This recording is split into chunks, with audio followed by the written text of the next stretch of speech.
When anxiety attacks, place yourself in the presence of God, and He will sustain you. Anxiety rarely announces itself. It slips in quietly, often when nothing around you has changed, yet something inside you suddenly feels exposed. Your body is present. Your routine continues. People still expect you to function. But inwardly, there is a sense that your inner safety has been breached. Thoughts become alert, emotions feel unguarded, and rest no longer comes naturally. You may still pray, still believe, still speak the right words, yet something feels unsettled beneath the surface. This is the moment many people misunderstand. They assume anxiety means weakness, lack of faith, or spiritual failure. But Scripture reveals something deeper. Anxiety often shows up when the soul is tired of holding weight it was never meant to carry alone.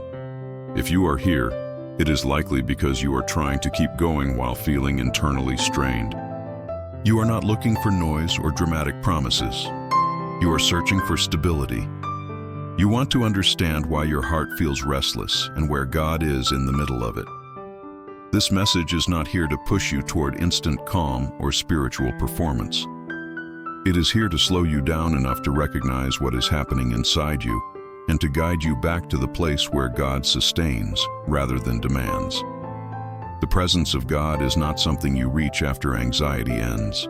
It is the ground that holds you while anxiety is still present. When you learn to recognize that, the fight inside you begins to lose its power. Not because everything suddenly makes sense, but because you are no longer carrying the weight alone. This journey begins by understanding how anxiety enters and what it reveals about the soul. The day anxiety enters without permission. Anxiety often enters on an ordinary day. Nothing dramatic announces its arrival.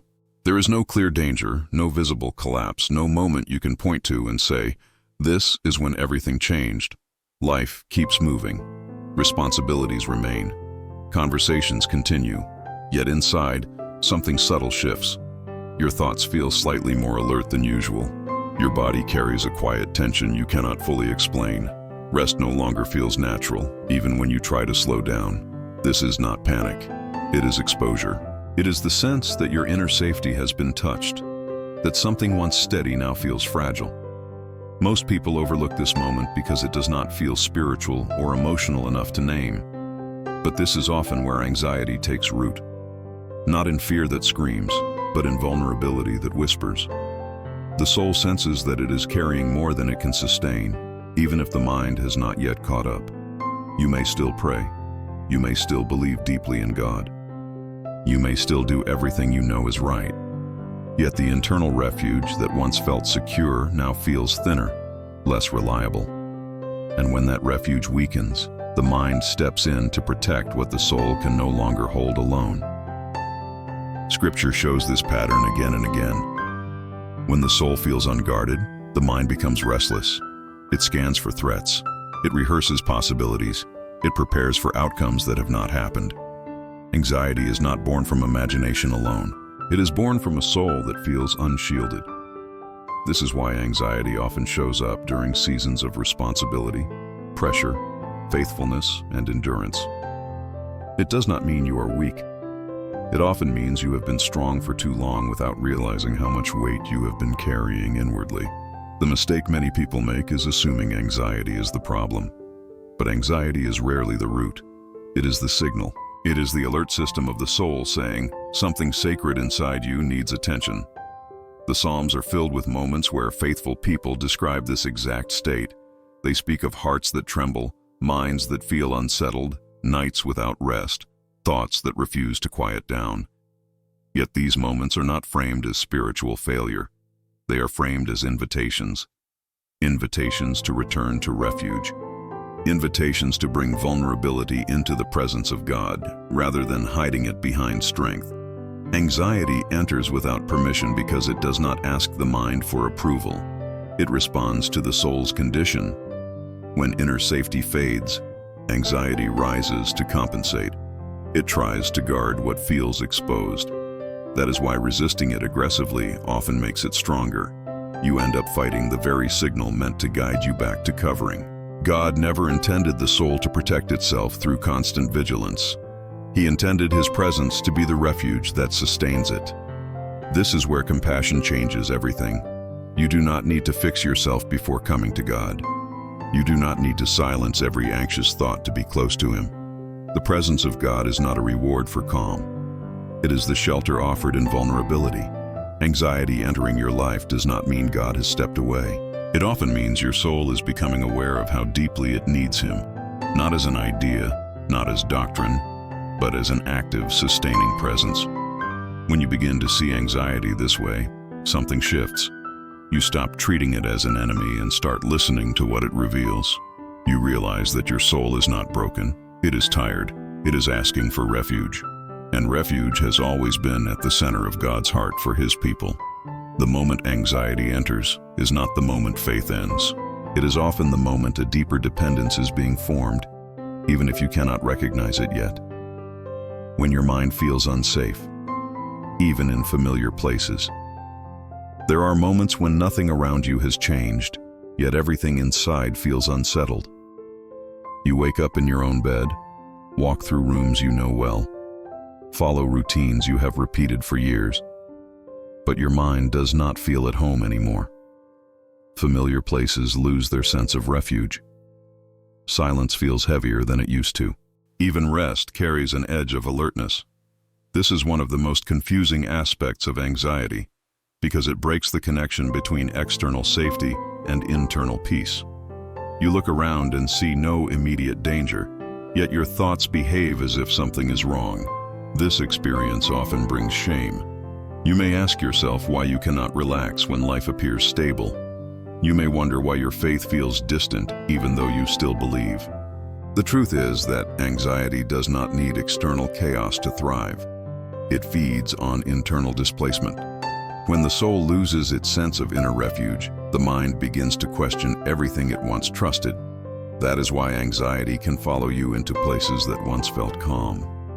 It is not the environment that changed. It is the way your inner world perceives safety. Scripture speaks to this condition more clearly than many realize. The Psalms often describe a heart that feels restless even while surrounded by familiarity. The psalmists do not describe danger outside. They describe disturbance within, a mind that cannot settle, a heart that cannot find rest. Yet they do not interpret this as abandonment by God. They understand it as a signal that something inside needs to be reoriented toward Him. When the mind feels unsafe, it is often because it has lost awareness of where its true refuge lies. The mind was never designed to be a fortress. It was designed to be a receiver. When the soul forgets this, the mind tries to compensate. It begins scanning for threats, replaying conversations, imagining future outcomes, and rehearsing fears. This constant movement creates exhaustion, not clarity. You may notice that even moments meant for rest become mentally loud. Prayer feels harder, not because God is absent, but because your inner space feels crowded with vigilance. This is where many people misunderstand their spiritual state. They assume they are drifting from God because they feel unsettled. In reality, they are unsettled because they are trying to live from the mind instead of from the presence of God. The mind is an instrument, not a refuge. When it is forced to carry the role of protector, it becomes anxious. When it is allowed to rest under God's presence, it begins to quiet naturally. Feeling unsafe internally does not mean you are failing spiritually. It often means your soul is longing for a deeper awareness of God's nearness. God does not only offer protection from external threats. He offers covering for the inner life. His presence restores the sense of being held, even when emotions fluctuate. This is why Scripture repeatedly invites the weary to dwell, abide, and rest, not to analyze or control. When your mind feels unsafe in familiar places, it is not asking you to escape those places. It is asking you to return inwardly to the source of your refuge. God's presence does not require a change of scenery. It requires a shift of attention. As that awareness grows, the same spaces that once felt unsettling begin to feel grounded again. Not because anxiety disappears instantly, but because your soul remembers where safety truly comes from. The difference between feeling afraid and feeling unsupported. Fear and anxiety are often treated as the same thing, but they are not. Fear reacts to something specific. It rises when there is a clear threat, a visible danger, a moment that demands attention. Anxiety feels different. It lingers without a clear target. It stays even when fear has no obvious reason to exist. That difference matters because what many people call fear is actually something deeper. It is the feeling of being unsupported inside your own thoughts. You can be afraid and still feel held. You can face uncertainty and still feel grounded. Anxiety intensifies when fear is combined with the sense that you are alone in managing what you feel. This is why anxiety often grows strongest in people who are responsible, faithful, and accustomed to carrying weight quietly. The issue is not the presence of fear. The issue is the absence of perceived support beneath it. When the soul feels unsupported, fear does not pass through. It settles in. This distinction changes how you understand your spiritual life. Many believers assume their anxiety means their faith is weak. But Scripture shows something else. God's people were not rebuked for feeling afraid. They were invited to remember who was with them. The problem was never fear itself. The problem was forgetting where support comes from. When support feels distant, fear turns inward and becomes anxiety. You may notice this pattern in your own life. When you feel emotionally supported, fear does not overwhelm you. When you feel unseen or internally isolated, even small concerns feel heavy. Anxiety feeds on isolation of the soul, not on danger alone. That is why reassurance from circumstances rarely lasts. You can solve one problem, and another worry immediately takes its place. The mind is not searching for solutions. It is searching for support. The Psalms reveal this with remarkable honesty. The writers speak openly about fear, trembling, and distress, yet their turning point is never the removal of threat. It is the reawakening of awareness. They remind themselves that God is near, attentive, and actively sustaining them. The fear does not always disappear, but the sense of being alone does. That shift changes everything. When you feel unsupported internally, your mind tries to fill the gap. It plans, analyzes, anticipates, and prepares endlessly. This is not because you are weak. It is because the mind senses that something essential is missing. It is trying to become the support your soul is longing for. But the mind cannot provide what the soul needs. It can only exhaust itself trying. Understanding this helps you stop judging yourself. Anxiety does not mean you lack courage. It often means you have been carrying fear without enough awareness of God's sustaining presence. Support is not something you create through effort. It is something you receive through connection. When that connection feels distant, anxiety grows louder to get your attention. God's presence addresses anxiety at its root because it restores the sense of being held, not intellectually, but inwardly. When you know deep down that you are not facing your thoughts alone, fear loses its ability to dominate. It may still exist, but it no longer defines your inner climate. The soul settles when it remembers that support is not a feeling you manufacture. It is a reality you return to. Why anxiety often appears when you are trying to be strong. Anxiety has a strange way of showing up when you are doing everything you know how to do to stay composed. You keep going. You stay responsible. You show up for others. You manage what needs to be managed. From the outside, nothing looks broken. But inside, there is a growing pressure, a sense that holding yourself together requires more energy than it used to. This is where anxiety often begins to rise. Not because you are weak, but because you have been strong for too long without release. Strength, when sustained without support, becomes strain. The soul was never designed to function in constant self-reliance. Yet many people of faith learn early to equate strength with endurance, silence, and emotional control. You learn to pray through pain, to trust through confusion, to keep believing even when you feel tired. All of that matters. But when strength becomes the only posture you allow yourself, the inner life begins to compress. Anxiety emerges as a response to that compression. Scripture does not glorify self-sufficiency. It honors dependence. Again and again, God draws near to those who admit they are carrying more than they can manage. The problem is that many believers delay that admission. They wait until they break. Anxiety often arrives earlier, as a warning signal. It says something important. The soul is overloaded, even if the will is still functioning. When you are trying to be strong, you often silence softer signals inside you. Fatigue gets ignored. Emotional needs get postponed. Questions get pushed aside. Over time, the nervous system stays alert because it senses that rest is not permitted yet. Anxiety thrives in that environment. It is not punishing you. It is trying to protect you from collapse by keeping you awake and aware. This is why anxiety feels so intrusive. It interrupts moments when you want peace. It shows up when you sit still. It refuses to quiet down just because you tell it to. That is because it is responding to a deeper truth. Strength without surrender creates inner tension. The body and soul know this, even when the mind insists on pushing forward. God never asked you to be strong alone. Biblical strength is not about holding everything together. It is about knowing where to lean when you cannot. The Psalms are filled with moments where strength gives way to honesty. The writers stop performing resilience and start speaking truthfully about exhaustion, fear, and vulnerability. That honesty is not weakness. It is the doorway to being sustained. Anxiety often appears at the exact point where God is inviting you to release the burden of constant strength. It exposes the cost of carrying life on your own terms, not to shame you, but to free you.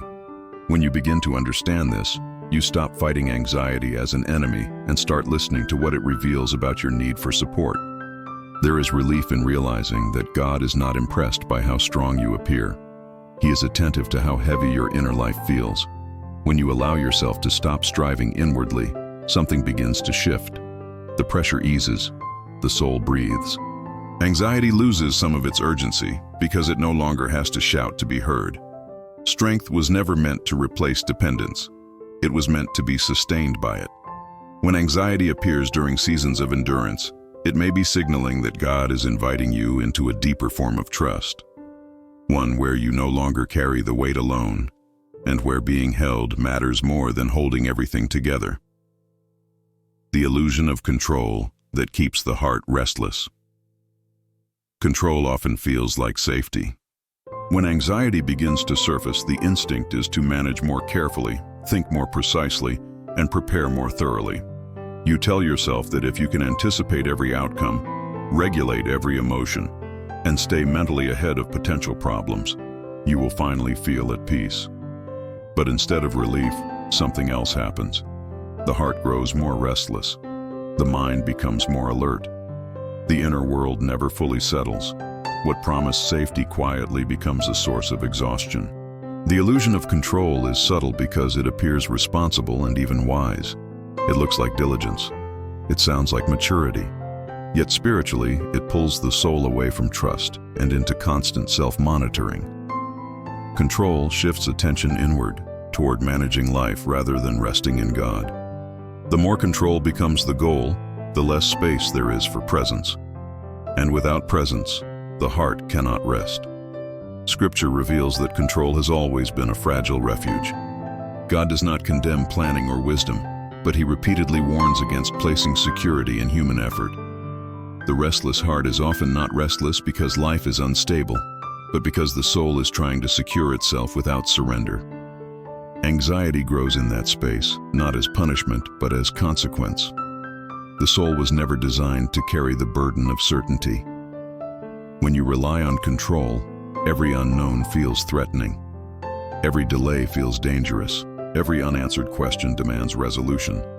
The mind stays engaged because it believes something terrible will happen if it relaxes. This creates a constant low-grade tension that never fully releases.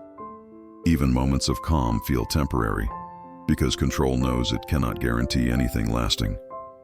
God's presence offers a different kind of safety. It does not remove uncertainty, but it changes how uncertainty is held. When you dwell in His presence, you no longer need to predict the future to feel secure. You learn to trust the one who already stands within it. This shift does not happen through effort. It happens through release. Release of the need to know. Release of the demand for immediate clarity. Release of the illusion that peace comes from control. The Psalms speak often of this transition. The writers move from anxious questioning to quiet trust, not because they gained information, but because they recentered their hearts on God. Control fades when trust deepens, not because problems disappear, but because the soul finds a firmer foundation than certainty. Restlessness is often the signal that control has overstepped its place. It means the soul is tired of trying to be God. Anxiety grows louder to draw attention to this imbalance. When you stop resisting that message and begin to loosen your grip, something unexpected happens. Peace begins to form beneath the uncertainty.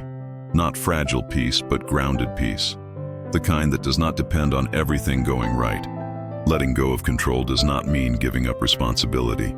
It means redefining where safety comes from. When the heart no longer clings to control as its refuge, it becomes receptive to God's sustaining presence. And in that presence, rest returns, not because life is predictable, but because the soul is no longer alone in carrying it. How Scripture reveals a God who sustains before He explains. One of the hardest things to accept when anxiety is present is that God does not always begin by explaining what is happening. The mind wants answers first. It wants reasons, timelines, clarity, and a sense of control restored. But Scripture reveals a different pattern. God often responds to distress not with explanations, but with sustaining presence. He steadies before He clarifies. He holds before He teaches. This is deeply unsettling for a mind that equates peace with understanding, yet it is profoundly comforting for a soul that is exhausted from trying to figure everything out. Throughout the Psalms, you see this rhythm repeated. The writers cry out with confusion, fear, and unanswered questions. They ask why. They ask how long. They ask where God is. Yet the turning point in these passages rarely comes when the question is answered. It comes when the writer becomes aware that God is near. The situation may remain unresolved, but the inner state shifts. Strength returns, stability forms. The soul is sustained even while the mind remains uncertain. This reveals something essential about God's character. He is not distant while you wait for clarity. He is present while you endure. Anxiety often intensifies when the soul feels forced to carry uncertainty alone. God meets that exact moment by offering Himself as support rather than information. He knows that answers without endurance do not bring peace. But endurance sustained by His presence can carry you through seasons where answers are still forming. Many people misinterpret this process. They assume that if God has not explained, He has not responded. But Scripture suggests the opposite. God's first response to human weakness is nearness. He draws close to steady the heart before addressing the situation. This is not avoidance. It is wisdom. A restless soul cannot receive explanation well. It needs to be held first. This is why anxiety often persists even after you receive partial answers. Information alone does not calm the inner life. You can understand why something happened and still feel unsettled. But when the soul feels sustained, understanding becomes secondary. Peace does not come from knowing everything. It comes from knowing you are not facing the unknown alone. God sustaining before explaining also protects you from building your faith on outcomes. If peace only arrives when answers come, then faith becomes fragile. It rises and falls with circumstances. But when peace forms through God's presence, faith deepens. It becomes anchored. The soul learns that God is trustworthy even when clarity is delayed. This does not mean God never explains. It means explanation is not His first gift. His first gift is Himself. In seasons of anxiety, this is not a denial of your questions. It is an assurance that you will survive the waiting. Scripture consistently shows God strengthening hearts so they can carry truth when it arrives. Sustaining grace prepares the inner ground. When you begin to see anxiety through this lens, frustration softens. You stop demanding immediate understanding and start receiving daily strength. You notice that even without answers, you are still standing, still breathing, still held. This realization changes how you wait. Waiting no longer feels like abandonment. It feels like being carried through something not yet revealed. God sustains you because He knows what you need most in this moment. Not certainty, but stability. Not explanation, but presence. When the soul rests in that truth, anxiety loses some of its urgency. It no longer needs to press for answers to feel safe. It begins to trust that clarity will come in time, and that until it does, God's presence is enough to hold you. The quiet power of being fully present with God. Presence is often misunderstood as something you achieve through effort, focus, or spiritual discipline. Many people assume that to be present with God, they must quiet every thought, feel something sacred, or reach a certain emotional state. But Scripture reveals a quieter truth. Being present with God is not about doing more. It is about noticing what is already true. God is near before you become aware of Him. Presence begins when attention shifts, not when conditions change. Anxiety thrives when attention is scattered. The mind moves forward into imagined futures or backward into unresolved moments. It rarely stays where the body is. Presence draws attention back to now, where God meets you. This does not require perfect stillness. It requires willingness. The willingness to stop chasing calm and allow God to meet you in your current state, even if that state feels unsettled. The Psalms often describe this movement without naming it directly. The writers pause. They speak to their own souls. They acknowledge what they feel without rushing to fix it. In doing so, they create space for God's nearness to be felt, not as an emotional rush, but as steadiness. Presence does not always feel powerful. Sometimes it feels quiet, almost unremarkable. Yet its effect is profound. The inner environment changes when you realize you are not alone in the moment you are experiencing. Being present with God does not remove anxious thoughts instantly. What it does is change how those thoughts are held. Instead of fighting them, you notice them while remaining aware of God's nearness. This weakens anxiety's grip. It no longer dominates the inner space. It becomes one part of your experience, not the center of it. Presence expands the inner world so that anxiety no longer feels all-encompassing. God does not demand your attention through force. He invites it through gentleness. When you turn your awareness toward Him, even briefly, the nervous system begins to settle. Not because problems are solved, but because the soul recognizes safety. This is the sustaining effect of presence. It works beneath emotion. It anchors the heart at a level deeper than thought. Many people miss this because they expect presence to feel dramatic. But God often works through the ordinary. A quiet moment, a breath, a simple acknowledgement.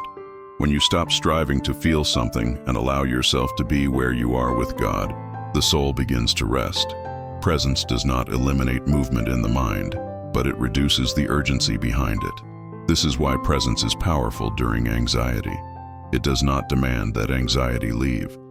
It changes the inner environment that anxiety depends on. When God's nearness becomes the primary awareness, anxiety loses its authority. It no longer defines the moment. The soul becomes grounded, not because everything is calm, but because it is connected. Being fully present with God is not a technique. It is a return to the truth that you have never been facing your inner life alone. When that awareness settles, even briefly, something essential shifts. The heart steadies. The breath softens. The soul remembers where it belongs. And in that remembering, anxiety begins to loosen its hold. What changes inside? When you stop demanding immediate peace. The moment you stop demanding peace, something unexpected begins to happen inside you. Demanding peace keeps the soul tense. It creates pressure to feel better now, to calm down quickly, to return to normal as fast as possible. This urgency often works against you. It signals to the mind that something is wrong and must be fixed immediately. Anxiety feeds on that message. It grows stronger when peace becomes a requirement rather than a gift. Scripture shows a different pathway. Peace is not forced. It is received. When the soul releases the demand for immediate calm, it becomes more open, more receptive, less defensive. This shift does not mean giving up hope. It means letting go of the timeline. God's peace is not fragile. It does not collapse because you are unsettled. It forms beneath movement, not after it disappears. When you stop demanding peace, the inner resistance softens. You are no longer fighting your own nervous system. You stop interpreting every anxious sensation as a failure. This reduces the secondary layer of anxiety that comes from judging yourself. The mind relaxes slightly because it no longer feels pressured to perform calmness. That small shift creates space for something deeper to emerge. The Psalms reflect this posture again and again. The writers do not rush their hearts into peace. They sit with distress while speaking truth into it. They allow time. They allow honesty. They allow God to meet them without conditions. Peace arises not because emotions are silenced, but because trust grows underneath them. Demanding peace often comes from fear. Fear that anxiety will take over. Fear that unrest means something is wrong spiritually. Fear that you are losing control. Letting go of that demand does not mean accepting chaos. It means trusting that God can sustain you even when peace feels delayed. This trust changes how anxiety behaves. It no longer needs to escalate to be noticed. It begins to settle on its own. Inside, something quiet but significant happens. The heart stops bracing. The body releases some of its tension. Thoughts still come, but they pass through more gently. You may not feel peaceful yet, but you feel less threatened by the absence of peace. That alone is a form of progress. It signals that the soul is learning to rest without conditions. God's peace is not a sensation you chase. It is a presence you allow. When you stop demanding it, you stop blocking it. The soul becomes fertile ground rather than guarded territory. In that openness, peace begins to form at its own pace. Not rushed, not forced, sustained. This is how transformation often works. Not through effort, but through permission. When you allow yourself to be unsettled without condemnation, God meets you there. He does not hurry you. He steadies you. Over time, that steadiness becomes peace. Deep, resilient peace. The kind that does not disappear when anxiety stirs, because it was never dependent on perfect calm to begin with. Anxiety as a signal, not a sentence. Anxiety feels final when you are inside it. It speaks with urgency, convincing you that this is how things are now, that this inner tension defines your present and your future. But anxiety is not a verdict. It is not a sentence handed down to your life. It is a signal. And like every signal, it carries information, not condemnation. Understanding this changes the way you respond to it. A signal is meant to draw attention, not to control. Anxiety alerts you that something inside needs care, rest, or realignment. It often appears when limits have been crossed quietly.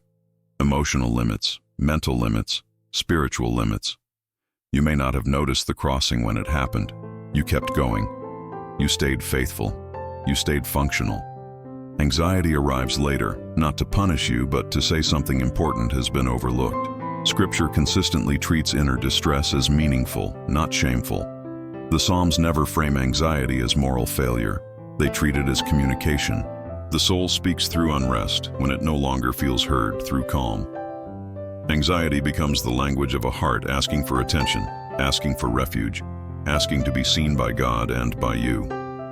When anxiety is mistaken for a sentence, the response becomes fear-driven. You try to escape it, silence it, or overpower it. That struggle often intensifies the signal. The soul feels ignored, so it speaks louder. But when anxiety is received as information, the posture changes. You listen instead of react. You ask what is being revealed rather than how to make it stop. This listening does not mean indulging anxious thoughts. It means acknowledging the deeper message beneath them. Anxiety often points to fatigue that has gone unaddressed, responsibilities carried without support, emotions postponed too long, or spiritual connection thinned by busyness. It does not accuse you of failure. It exposes need. God does not waste signals. He uses them to guide you back to alignment. When anxiety surfaces, it is often because the soul is being invited to slow down, to release what it cannot carry, and to return to dependence. This is not regression. It is wisdom forming through experience. Seeing anxiety as a signal removes much of its power. It no longer feels like an enemy invading your life. It becomes a messenger pointing you toward restoration. The urgency softens. The fear decreases. You stop bracing for collapse and start responding with care. A sentence traps you in the belief that nothing can change. A signal invites response. Anxiety belongs to the second category. It does not define who you are. It reveals where you are. And where you are is not where you must remain. God meets you in signals, not just in strength. When you recognize this, anxiety loses its authority to shame you. It becomes part of the process that leads you back to steadiness, support, and sustained presence. Learning to let God hold the weight you were never meant to carry. There is a particular kind of exhaustion that comes from carrying responsibility without realizing how heavy it has become. It is not always physical. It lives deeper, in the quiet tension of always needing to manage, anticipate, and hold everything together. Over time, the soul adapts to the weight. It stops protesting loudly and starts enduring silently. Anxiety often appears when that endurance reaches its limit. God never designed the human soul to be a container for endless pressure. Scripture is clear about this, yet many believers live as if carrying everything alone is a form of faithfulness. You learn to rely on yourself, to be dependable, to stay composed, to handle what others cannot. Slowly, the line between responsibility and burden blurs. Anxiety rises when the soul can no longer distinguish the two. Letting God hold the weight does not happen through dramatic gestures or emotional moments. It happens through inner permission. Permission to admit that something is too heavy. Permission to stop proving strength. Permission to trust that God's involvement is not dependent on your performance. This kind of surrender is quiet. It does not announce itself, but it changes the internal posture from resistance to receptivity. The Psalms often describe this transfer of weight using simple language. Burdens are placed into God's hands not through explanation, but through trust. The writers do not list everything they are carrying. They simply acknowledge that God is the one who sustains them. This acknowledgement alone begins to shift the load. The soul feels supported, not because circumstances lighten instantly, but because it is no longer alone beneath them. Anxiety weakens when weight is shared. It loses urgency because it no longer has to signal overload. The nervous system responds to this change. Breathing softens. Thoughts slow slightly. The body recognizes safety at a deeper level. This is not emotional relief. It is structural support. Something underneath you is holding firm. Many people resist this step because they fear losing control. They worry that if they let go, everything will fall apart. But God does not replace your responsibility. He sustains you within it. When you allow Him to carry the weight beneath your efforts become lighter, more grounded, less driven by fear. Letting God hold what you were never meant to carry is not a one-time decision. It is a daily posture. Each day brings new weight. Each day invites renewed trust. Over time, this practice reshapes the inner life. Anxiety becomes less dominant, not because life becomes easier, but because support becomes consistent. You were never meant to be your own foundation. God offers Himself as the one who upholds you when your strength reaches its limit. When you accept that offer, the soul begins to rest in a way that control and effort could never produce. Anxiety fades into the background, not eliminated, but no longer in charge. How sustaining grace feels different from emotional relief. Many people expect God's help to feel like emotional relief.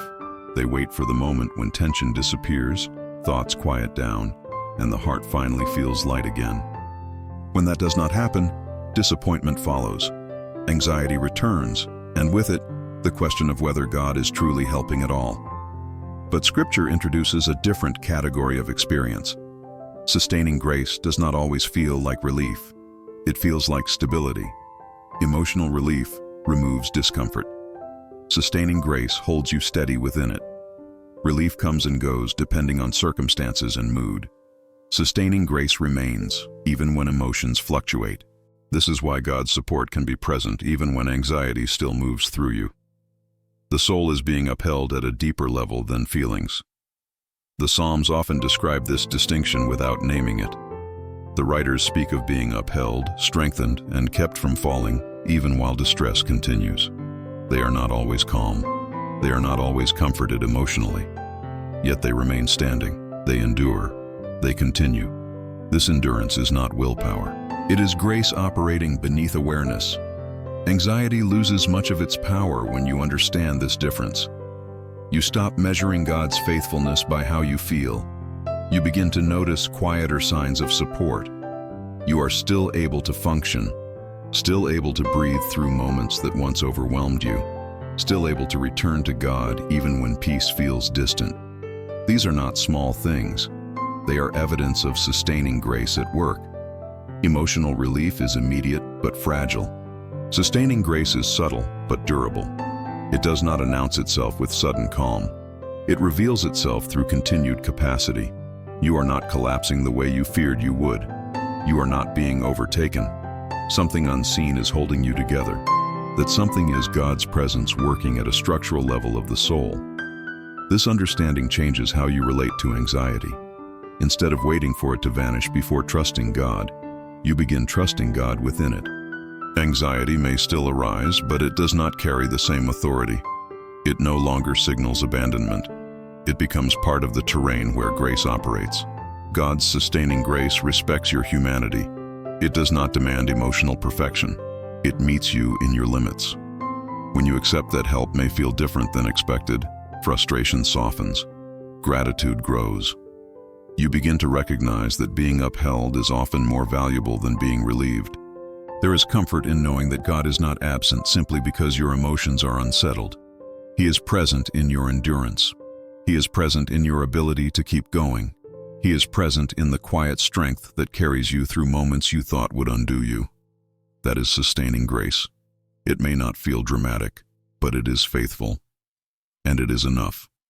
Remaining anchored when anxiety tries to return. One of the most discouraging moments in the journey is when anxiety returns after you thought you were moving forward. It can feel like betrayal, as if the progress you sensed was an illusion. The mind immediately asks what went wrong, what you failed to do, or whether you misunderstood God's work in you. But Scripture offers a steadier perspective. Return does not cancel growth. It reveals where your anchor is being tested. Anxiety returning does not mean you are back at the beginning.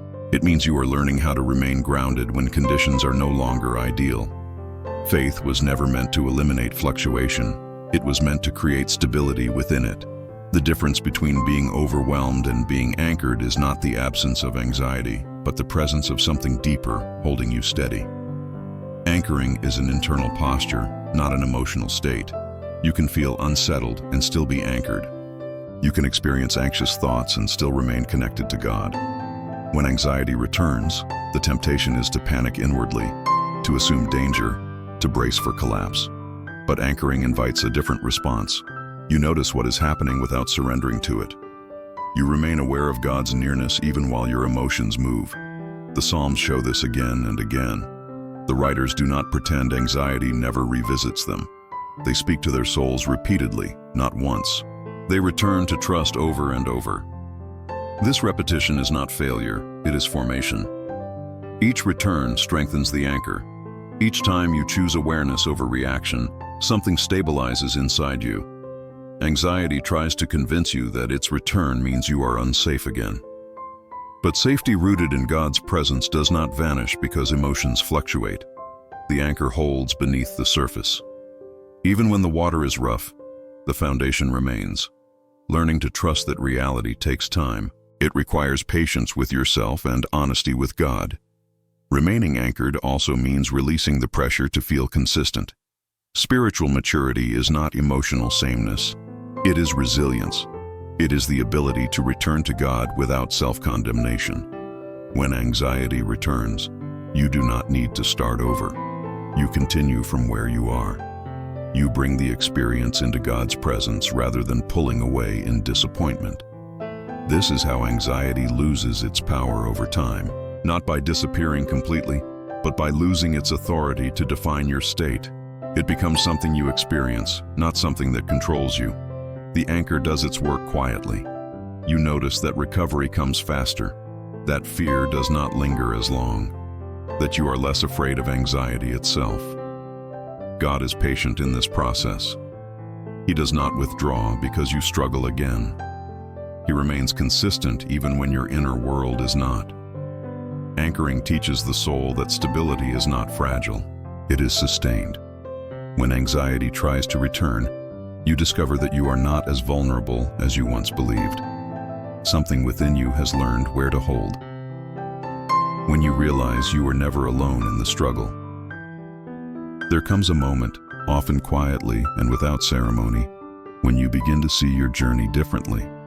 You realize that even in the nights when your thoughts would not rest, even in the days when anxiety sat in your chest without explanation, you were not abandoned. God was not waiting for you on the other side of your struggle. He was present within it, sustaining you in ways you could not yet recognize. This realization does not arrive as a sudden emotional breakthrough. It settles slowly, like truth finding its place in the heart. You begin to notice that you survived moments you were sure would undo you. You were carried through conversations you thought you could not face. You endured seasons you never imagined you could withstand, not because you were strong enough, but because you were held. The Psalms point to this awareness again and again. Looking back, the writers recognized that God's presence was not absent in their distress. It was active beneath it. What once felt like silence is understood as support. What once felt like delay is revealed as protection. The struggle did not mean separation. It became the place where intimacy was quietly forming. Anxiety has a way of convincing you that you are facing everything alone. But when you reach this moment of clarity, its story loses credibility. You see that God was shaping trust while you were searching for relief. He was building endurance while you were asking for answers. He was sustaining your soul when you could not sustain yourself. This understanding changes how you move forward. You no longer fear struggle as proof of distance from God. You recognize it as terrain where His presence is already at work. The next time anxiety stirs, it does not carry the same threat. You remember that you have been here before, and that you were not alone then either. What remains is not the absence of anxiety, but the absence of abandonment. A quiet confidence replaces urgency. You know where to return when your inner world feels unstable. You know that God does not require you to arrive whole. He meets you while you are becoming. This is the deeper gift of the journey. Not a life without struggle, but a faith rooted in presence. Not perfect calm, but sustained peace. When you realize you were never alone in the struggle, trust settles into the heart. And from that place, you walk forward not fearless, but grounded, held, and deeply known.